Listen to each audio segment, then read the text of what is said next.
فرما ہے۔ میرے بعد آپ ان کے کلام کو سنیں گے اور اپنے آپ کے قلوب و اذہان کو مسرور کریں گے۔ میں بہت تیزی کے ساتھ بس چند منٹ کے لیے آپ تمامی حضرات کے سامنے حاضر ہوا۔ ایک مرتبہ اور بارگاہ رسالت میں درود پاک پڑھیں۔ اللہم صلی علی سیدنا و شفیعنا و مولانا محمد وآلہ وسلم۔ صلو علیہ الصلوۃ والسلام علیک یا رسول اللہ صلی اللہ تعالی علیہ وسلم۔ خطبہ مسنہ کے بعد جس آیت کریمہ کی تلاوت کرنے کا شرف حاصل کیا، رب کائنات ارشاد فرماتا ہے انما المؤمنون اخوہ، بے شک تمام مومنین بھائی ہیں۔ قرآن پاک میں رب نے مسلمانوں کو اتحاد و اتفاق کے ساتھ زندگی گزارنے کا حکم دیا، اور میرے پیارے کامیاب وہی قوم ہے، منزلوں کو وہی قوم پہنچتی ہے جو اتحاد و اتفاق کے ساتھ زندگی گزارا کرتی ہے۔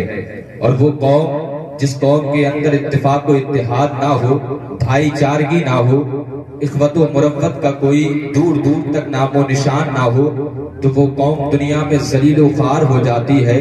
وہ قوم دنیا میں ہر جگہ رسوا ہوتی ہوئی نظر آتی ہے۔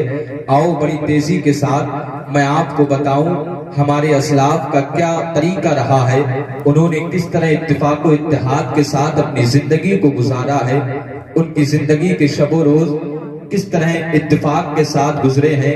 حضرت عمر فاروق اعظم رضی اللہ تعالیٰ عنہ کا دور ہے۔